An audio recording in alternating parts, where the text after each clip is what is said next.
Now I call Nehmat Faisal Atai to give the motivational speech to us. Assalamu alaikum wa rahmatullahi wa barakatuhu. Alhamdulillah. வாரந்தோறும் இந்த கொடியேற்றும் நிலையிலே அல்லாஹ் ஜல்ல சுப்ஹானஹு வ தஆலா நம்மை அறிவித்து செய்கிறான். அவனுக்கே எல்லா புகழும் என்று கூறியவனாக என்னுடைய உரையை ஆரம்பம் செய்கிறேன். இந்த உலகத்தில் ஒரு மனுஷன் ஜெயிக்கிறதுக்கு ரெண்டு விஷயம் தேவைப்படுது. ஒன்று என்னென்னா டைம், ஒன்று என்னென்னா எஜுகேஷன். ஒன்று போனால் மறுபடியும் கிடைக்காது, இன்னொன்று என்றைக்குமே நம்மளை விட்டு போகாது. டைம் என்பது ஒரு செகண்ட்னாலும் அது போனது தான். அதை நம்ம எப்படி யூஸ் பண்ணுறத பொறுத்தா இருக்குது. இப்போ எஜுகேஷன், இந்த எஜுகேஷன்ற பற்றி சொல்லுவாங்க த education is the most powerful in this weapon அப்படின்வாங்க. அதாவது இந்த எஜுகேஷன், இந்த கல்வி என்பது ரொம்பவே பவர்ஃபுல்லான வெப்பன் சொல்லுவாங்க. ஏன் அப்படின்னா இந்த ஆயுதத்தை எடுத்தவங்க தான் இன்றைக்கி பெரும் பெரும் வரலாற்று ஆசிரியர்களாகவும் அறிஞர்களாகவும் ஆட்சியாளர்களாகவும் ஆளுமைகளாகவும் திகழ்கிறாங்க. யார் ஒருவர் இந்த கல்வின்ற ஒரு ஆயுதத்தை எடுக்கிறாங்களோ அவங்க எப்படிப்பட்டவங்களாக இருப்பாங்கன்னா, வருங்காலத்தில் ஒரு பெரும் ஒரு அரசியல்வாதியாகவோ ஒரு ஆளுமையாகவோ ஒரு ஆட்சியாளராகவோ இல்லை ஒரு பெரும் பொருளாதாரம் மிக்கவராகவும் இருப்பார். அது மட்டும் அல்லாமல் நம் நாட்டை பாதுகாக்கும் ஒரு காவலனாகவும் தன்னுடைய வீட்டை பாதுகாக்கக்கூடியவனாகவும் தன்னுடைய சொந்த குடும்பத்தை பாதுகாக்கக்கூடியவனாகவும் தன் நாட்டு மக்களை பாதுகாக்கக்கூடியவனாகவும் ஒரு சிறந்த ஒரு மனிதனாக விளங்குவான். அப்பேற்பட்ட ஒரு கல்வி. ஆனால் இந்த கல்வியோட மகத்துவம் நமக்கு இந்த வயசில் புரியாது. புரிஞ்சவன் வாழ்க்கையில் ஜெயிச்சுட்டு போயிடுறான், புரியாதவன் தான் வாழ்க்கையில் தோத்த நிலையில் நிற்கிறான். நிறைய பேர் சொல்லக்கூடிய கருத்து என்னென்னா, என்ன படித்தா மட்டும் தான் ஜெயிக்க முடியுமா, ஏன் படிக்காதான் ஜெயிக்கிறானே எத்தனையோ பேர் சொல்கிறேன் அப்படின்னு சொல்லுவாங்க.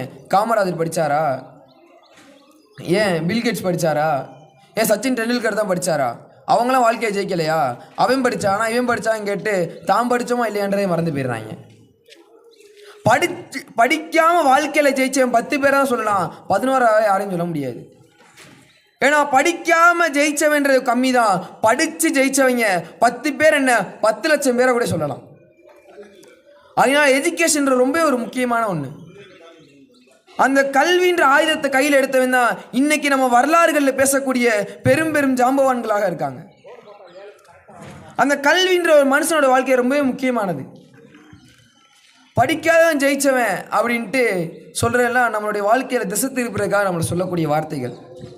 அவன் ஜெயிச்சிட்டான் இவன் ஜெயிச்சிட்டான் அப்படின்னு சொல்லிட்டு நம்ம ஜெயிச்சோமா இல்லையான்ற நம்ம யாரையும் பார்க்கறது இல்லை வாழ்க்கையில். அதனால் கல்வின்றது ரொம்ப முக்கியமான ஒரு விஷயம். படிக்காமல் ஜெயிச்சவன் அப்படின்னு லிஸ்ட் எடுக்கும்போது ஃபஸ்ட்டு பேர் காமராஜர் பேர் தான் வரும். ஏன்னா அவர் தான் தமிழ்நாட்டோட சிஎம்மாக இருந்து பல்வேறு விதமான வெற்றிகளை கண்டவராக இருந்தார். ஆனால் அவரை பற்றி முழு கதை தெரிஞ்சுன்னா அவர் படிக்காதுன்னு நம்மளே சொல்ல மாட்டோம்.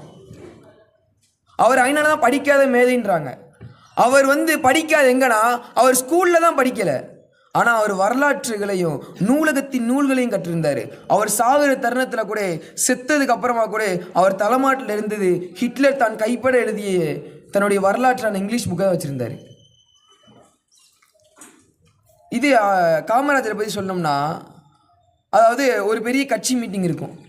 அந்த டைமில் என்ன பண்ணுவார்னா காமராஜர் சொல்லுவார், இந்த மாதிரி காந்தியோட ஃபோட்டோவை எல்லா அரசு அலுவலகங்களையும் நம்ம மாட்டிடலாம் அப்படின்னு சொல்லும்போது சரி ஓகே அப்படின்ட்டு ஒரு இங்கிலீஷ் ரிப்போர்ட்டர் என்ன பண்ணுவார், அதை அப்படி இங்கிலீஷில் எழுதிட்டு வருவார். அதில் என்னென்னா ஹேங்குன்ற வார்த்தையை குறிப்பிட்டிருப்பார் அவர். காமராஜரை பார்த்து டக்குன்னு சொல்லுவார், தம்பி ஹேங்குன்னு போடக்கூடாது, ஹேங்குன்னு போட்டால் தூக்கில் தொங்க விடுறன்னு அர்த்தம். ஹேங்குக்கு 2 அர்த்தம் இருக்குது, ஒன்று தூக்கில் தொங்க விடுறது, இன்னொன்று மாட்டுறது. படிக்கிறவன் தெரியாமல் புரிஞ்சிக்கக்கூடாது, அதனால் கரெக்டாக ஸ்பெல்லிங்கை மாற்றி போட்டு வாப்பா அப்படின்னாரு. சுற்றி இருக்க எல்லாருக்குமே ஷாக்கு.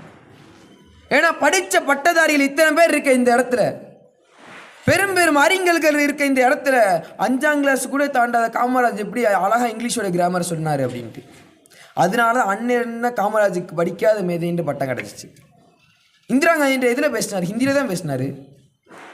அவர் தன்னுடைய வாழ்க்கையில் பள்ளிக்கூடத்துக்கு மட்டும்தான் சொல்லலை, ஆனால் வாழ்க்கையின் அறிவாக இருக்கட்டும், தன்னுடைய சமுதாயத்தில் செய்ய வேண்டிய அனைத்து விதமான விஷயங்களையும் தான் கற்ற கல்வியின் மூலயமாக தான் செஞ்சார். அதனால தான் அவரை படிக்காத மேதைன்னு சொல்கிறோம். காமராஜர் 1945 சுதந்திரம் அடைஞ்சதுக்கப்புறம் 1954 தமிழ்நாட்டோட முதலமைச்சர் ஆவார். அவர் அந்த செகண்ட்லேருந்து தன்னுடைய நாட்டுடைய கல்விக்கு எவ்வளவெல்லாம் மேலாண்மை செய்ய வேண்டுமோ, தன்னுடைய வாழ்க்கையில் கல்விக்காக எப்படியெல்லாம் பயணிக்க வேண்டுமோ, அன்னிலேருந்து அவரோட பயணத்தை ஸ்டார்ட் பண்ணிடுவார். எப்படின்னா, மாணவர்கள் மத்தியில் ஜாதி வேறுபாடு இருக்கக்கூடாது அப்படின்றக்காக இலவச சீருடைகளை கொண்டு வந்தார். அது மட்டும் அல்லாமல் தன்னுடைய கல்விக்காக வரக்கூடிய மாணவர்களின் வயிற்றில் பசி என்பது இருக்கக்கூடாது என்பதற்காக இலவச மதிய உணவு திட்டத்தை அறிவித்தார். அது மட்டுமா, அனைத்து கிராமத்தில் இருக்கக்கூடியவர்களும் படிக்க வேண்டும், அனைத்து இளைஞர்களும் படிக்க வேண்டும் என்பதற்காக ஒவ்வொரு கிராமத்துக்கும் ஒவ்வொரு பாடசாலை திறந்துச்சு. அது மட்டும் செய்யவில்லை, ஏழை மாணவர்கள் தான் கற்க வேண்டும் என்ற கல்வியை அவரே இலவசமாக கொடுக்க கொண்டு வந்தார். அது மட்டும் அல்லாமல் இன்னைக்கு நம்மளாம் கல்வி கற்காதனால தான், இன்னைக்கு நம்மளாம் பள்ளிகளுக்கு செல்லாதனால தான் பல்வேறு நபர்கள் இன்னைக்கு கல்வி என்பது ஒரு துஷ்பிரயோகமாக தூக்கி எறிவதன் காரணமாக தான் தமிழ்நாட்டை நீட்டுன்ற பக்கம் சொல்கிறாங்க. அது மட்டும் இல்லாமல் ஹிந்தியை திணிக்கிறாங்க, லெஃப்டில் போனால் அப்படி இந்த மாதிரி பல விஷயங்களை செய்கிறாங்க. ஒரு கல்வின்ற ஒரு மனுஷன்ட்டு இருந்துச்சு வச்சுக்கோங்களேன், அன்னைக்கு அந்த நாடு வளர்ச்சியை நோக்கி பாதையில் செல்லுது. இந்த கல்வின்ற எப்படிப்பட்டது தெரியுமா? ஒரு பெண்ணிற்கு பாதுகாப்பு, ஒரு மனிதனுக்கு சமூகத்தில் இருக்கக்கூடிய சராசரி அவனுக்கு கிடைக்கக்கூடிய சரியான உரிமைகள், ஒரு குடும்பத்திற்கு வாழ்வாதாரம், ஒரு சமுதாயத்தின் வளர்ச்சி, இதுதான் கல்வி. அந்த கல்வியை கற்பதற்கு தான் நாம் எல்லாம் இங்கே வந்திருக்கிறோம். இப்பேற்பட்ட ஒரு சிறந்த கல்வி. அதனால தான் ரஷ்யாவில் பார்த்தோம்னா படிக்காதவங்களே கிடையாது, எல்லாமே படித்தவங்க தான். அதனால தான் இன்னைக்கு ரஷ்யா உலக வல்லரசு நாடுகளில் ஒன்றா இருக்குது. இப்பேற்பட்ட ஒரு சிறப்பு வாய்ந்த ஒரு கல்வி. நமக்கு எல்லாருக்குமே அலெக்சாண்டரை பற்றி தெரியும். இந்த உலகத்தை ஒரே குடையிலிருந்து ஆட்சி செய்ய நினைத்து ஆட்சி செய்தவன் அவனே. அப்பேற்பட்ட ஒரு சிறந்த ஒரு பதவிக்கு ஒரு உரித்தானவன் அவன். அவன்கிட்ட போய் கேட்குறாங்க, எப்பா நீ எப்படிப்பா இந்த உலகத்தை கைப்பற்றுன, எப்படி இந்த உலகத்தை நீ ஜெயிச்ச அப்படின்னு கேட்கும்போது அவன் சொன்ன பதில் என்ன தெரியுமா? நான் இந்த உலகத்திற்கு வர காரணம் என்னுடைய தந்தை, ஆனால் இந்த உலகம் என்னிடம் வந்த காரணம் என்னுடைய ஆசிரியர் அரிஸ்டாட்டில் என்று சொன்னான். கல்வி கற்பதற்கு அதுதான் சிறப்பு. ஒவ்வொரு இடத்துலையும் ப்ரெசன்ஸ் ஆஃப் மைண்டோட யோசிப்பாங்க அவங்க. இந்த இடத்துல இந்த மாதிரி செஞ்சால் கரெக்டாக இருக்கும், இந்த இடத்துல இந்த மாதிரி பேசினா கரெக்டாக இருக்கும். அதனால தான் படித்தவனுடைய பேச்சுக்கு படிக்காதவனுடைய பேச்சுக்கு நிறைய டிஃப்ரென்ஸ் இருக்கும். படித்தவனுடைய பேச்சில் என்றைக்குமே கரெக்டான அந்த ப்ரொனவுன்சியேஷனாக இருக்கட்டும், அவனுடைய பேச்சில் ஒரு சரியான ஒரு புத்திசாலித்தனம் தெரியும். அவன் பேசுகிறத நம்ம ஆழமாக நுண்ணிச்சு பார்த்தோன்னு வச்சுக்கோங்களேன், அந்த பேச்சில் ஏதாச்சும் ஒரு கருத்து இருக்கும். அதனால தான் இன்றைக்கி அன்றைய கால அறிஞர்கள் பேசப்பட்டது இன்றைக்குமே புக்ஸாக வெளிவந்துக்கிட்டே இருக்குது. காமராஜர் பேசப்பட்டது புக்ஸாக வெளியே வருது, அம்பேத்கர் பேசப்பட்ட புக்ஸாக வெளியே வருது, ஏன் காந்தியடிகள் பேசின புக்ஸா, நேரு பேசின புக்ஸாக வெளியே வருது. ஏன் இவங்கெல்லாம் படித்தாங்க, அவங்க படித்த மக்களுக்கு சொல்கிற முறையில் சொன்னாங்க. அதன் காரணமாக இன்று வரை அவர்களுடைய சொற்பொழிவுகள் எல்லாமே இன்னைக்கு வரைக்கும் புக்ஸாக வெளிவந்துக்கிட்டே தான் இருக்குது. இப்பேற்பட்ட ஒரு சிறப்பு. நேரு காமராஜர் நம்ம சொல்லிட்டு போனோம்னா நிறைய வரலாற்று ஆய்வுகள் இருக்குது. காமராஜரை பற்றி சொன்னோம்னா தன்னுடைய ஆட்சிக்கு முன்னாடி ஆட்சியில் நிதியின் காரணமாக 6000 பள்ளிக்கூடங்களை மூடினார். நான் அந்த பள்ளிக்கூடங்களை திறந்து வைக்க சொல்லி மொத்தம் 6000 பள்ளிக்கூடங்கள் திறந்தார். அது மட்டும் அல்லாமல் 17000 பள்ளிக்கூடங்கள் தன்னுடைய ஆட்சியில் புதுசாக திறந்தார். அது மட்டும் இல்லாமல் 3 கிலோமீட்டருக்கு ஒரு தொடக்க பள்ளினும் 11 கிலோமீட்டருக்கு ஒரு ஆரம்ப பள்ளின்னு நிறுவினார்.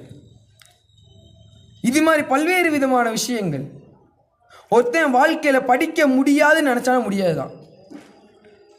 விழுந்து கிடந்தால் சிறந்தியும் நம்மை சிறைபிடிக்கும், எழுந்து நடந்தால் எரிமலையும் நமக்கு வழி கொடுக்கும், முடியாது என்றால் மூச்சு காற்றும் நின்றுவிடும், முடியும் என்று துணிந்து விட்டால் மூளைக்குள் மின்சாரம் பாயும் என்பார்கள். நமக்கு முடியாதுன்னா முடியாது தான். ஏதாச்சும் ஒரு விஷயத்தை செய்ய போகிறோமா, என்னையால் இது முடியாது, அவ்வளோதான். இந்த முடியாதுன்ற வார்த்தையை நம்ம என்னையுமே பயன்படுத்தவே கூடாது. எனக்கு பிடிக்கிற விலகிட்டே வேணால் சொல்லலாம், முடியாதுன்ற வார்த்தையை என்னையுமே பயன்படுத்தக்கூடாது.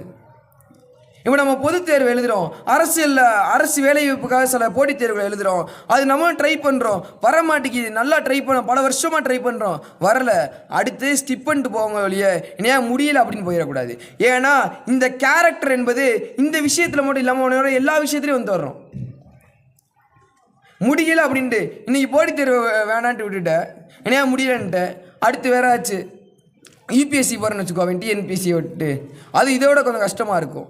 அப்போ என்ன, என்னையால் இதுவும் முடியாது. வாழ்க்கையில் முடியாது என்ற வார்த்தை மட்டும்தான் அவன் வாழ்க்கையில் மொத்தமாக நிலைச்சு நிற்கும். அதுக்காக தான் முடியும் முடியாது இல்லை, முடியும் இல்லாட்டி விலகிறது, அவ்வளோதான். அந்த விலகிறது கூட என்னையா எனக்கு அது பிடிக்கல விலகிட்டேன், அவ்வளோதான். என்னையா முடியல விலகிட்டேன்னு சொல்லக்கூடாது. ஏன்னா அவன் உண்மையாக தோக்குற சமுதாயம், அந்த தோக்குற சமயம் என்பது அவன் என்னைக்கு என்னையா முடியாதுன்றான் அன்னைக்கு தான் அவன் தோற்று போகிறான். அதனால தான் கல்வி என்ற ஒரு அழகிய ஒரு விஷயத்தை நமக்கு பெரியவர்கள் எல்லாம் கற்றுக் கொடுக்கிறார்கள். எனவே அந்த கல்வியை கற்று பயன் தரக்கூடிய பாக்கியத்தை இறைவன் நமக்கு தருவானாக என்று கூறியவனாக என்னுடைய உரையை முடித்துக் கொள்கிறேன். அஸ்ஸலாமு அலைக்கும் வரஹ்மத்துல்லாஹி வபரகாத்துஹு.